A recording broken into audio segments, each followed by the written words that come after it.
Hello everyone! Welcome to my channel! Maridiones Misiti Pinaymi. Ang haba. Ang haba ba? Para hindi ka laging inuubo o hindi ka mabilis dapuan ng ubo sa panahon ngayon, alam niyo namang uso yung ubo ngayon. So dapat stay hydrated ka. Saka kailangan umiinom ka lagi ng tubig. Huwag mong hayaan na matuyuan ka ng tubig sa lalamunan. Kailangan 8 hanggang 12 na 8 hanggang 12. 8 to 12 glasses a day ang iinumin mong tubig. Alam nyo kasi sa panahon ngayon, mabilis na talaga kumalat yung mga sakit-sakit.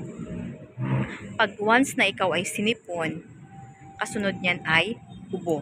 Minsan mawawala yung sipon mo, nagkakaroon ka naman ng ubo, 'di ba? Alam niyo naman, yung kanilang daluyan halos ay magkarugtong lang.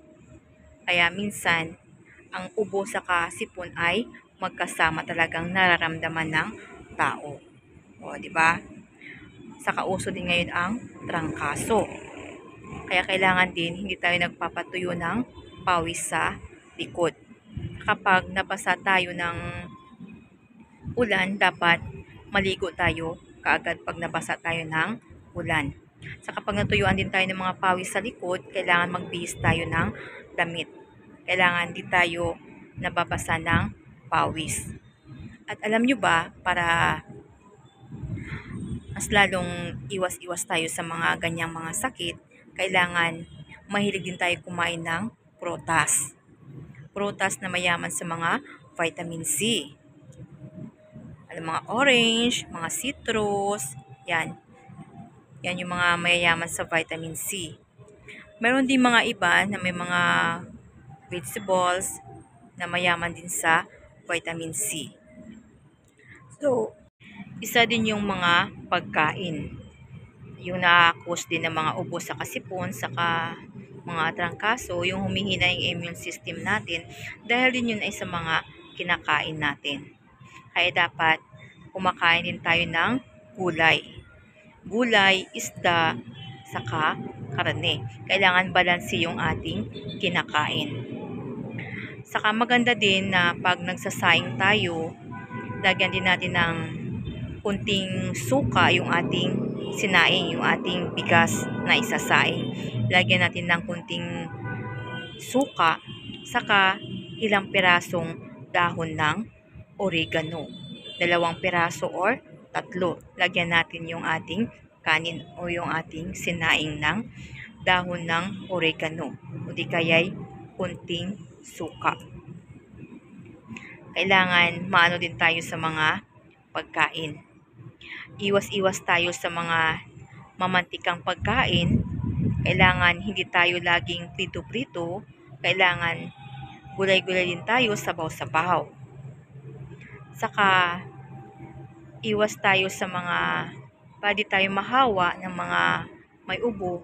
Kailangan pag lumabas tayo ng bahay, kailangan naka-face mask tayo para iwas tayo sa mga taong may karamdaman tulad ng ubo, sipon at trangkaso, para hindi tayo basta-basta nahahawa.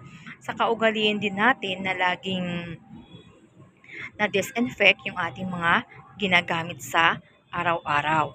Saka lagi tayong maghugas ng kamay. Sabunin nating maigi o di kaya tayo ay mag-alcohol. Pag walang alcohol, sabunan natin maigi yung ating mga kamay.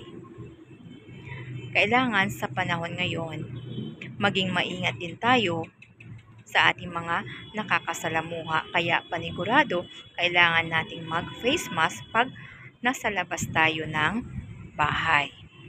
At kailangan din sa mga pagkain, tayo ay maingat din. Kailangan healthy food yung ating kinakain. Huwag tayo basta-basta bibili ng mga pagkain, lalo pag di natin alam kung paano ang proseso sa paggawa nito. Kailangan malinis ang paggagawa. Minsan naman kasi, mahilig din tayo magbili-bili ng mga pagkain sa labas-labas. Mahilig din tayo bumili ng mga pagkain tulad ng mga street food. Kailangan Iwas-iwasan muna natin ang pagbili ng mga ganyang pagkain lalo pag ikaw ay inuubo. Lalo pag hindi maganda ang iyong pakiramdam. Kasi minsan, yung mga mamantikang pagkain ay nakakalala din ng ating masamang karamdaman. Pag merong masama tayong nararamdaman, kailangan mas mainam yung pasabaw-sabaw muna tayo. Healthy food muna tayo. Kailangan tayo ay kumain ng prutas at kumain ng gulay sa araw-araw. Saka sa pagkain naman, kailangan yun ay sakto lang, huwag sobra-sobra. Ang pinaka number 1, kailangan tayo ay uminom ng tubig lagi. Huwag niyong hayaan na matuyuan yung lalamunan mo, saka ka pa iinom. Kung kailan uhaw ka na, saka ka pa iinom. Kailangan uminom tayo ng tubig 8 baso hanggang 12. 8 to 12 glasses a day. Saka iwas tayo ngayon sa panahon. Iwas tayo. Lalo pag nainitan ka, iwasan mong magpaulan. Thank you for watching. Tips ni ating yan sa'yo. See you to the next video. Thank you kindly. Love lots everyone.